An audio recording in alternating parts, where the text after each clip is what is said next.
Hello. Hello. రాము గారు వాళ్ళ అబ్బాయి మనం మాట్లాడేది. అవునండి, ఎవరు మాట్లాడేది? నేను మీ దూర చుట్టం ధవళేశ్వరం నుంచి చేస్తున్నాను. చెప్పండి, ఏంటండి? అదే మీ బామర్దికి ఓ సంబంధం ఉందమ్మా.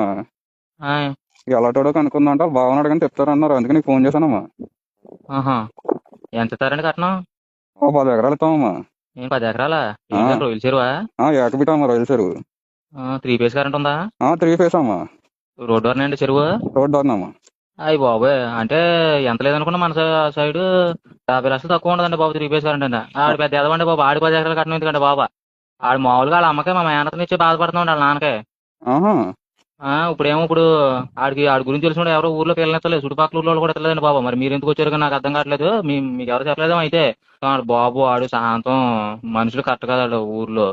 ఇంకా వాళ్ళ నాన్నకే మా అతని నుంచి బాధపడుతున్నాం. ఇప్పుడు ఇంకా మా మేనత్ మొహం చూసి ఇంకా ఆడికి మా చెల్లి నుంచి పెళ్లి చేస్తాం. ఏం చేస్తాం, ఇంకా తప్పదు కదండి. ఇప్పుడు ఇంకో సంబంధం ఏమైనా ఉందండి? ఉందమ్మా. వాళ్ళు ఎంత ఇస్తారండి కట్నం? అలాగ 5 ఎకరాలు ఇస్తారమ్మా.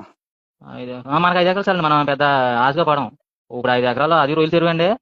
ఏకబిట్ట అది కూడా. ఇగో సూపరు. నేను మామూలుగా ఆ సంబంధం మాట్లాడి నాకు ఒక 5 ఎకరాలు అంటే 3 ఎకరాలు. గీలగిచ్చగా నాకు తెలుసురా, దురదగుండా కన్నా డేంజర్ నువ్వు. నాకు సంబంధాన్ని నీ బ్యాంక్ వాళ్ళు చేస్తే నీకు సెట్ చేసుకుంటావు మధ్యలో.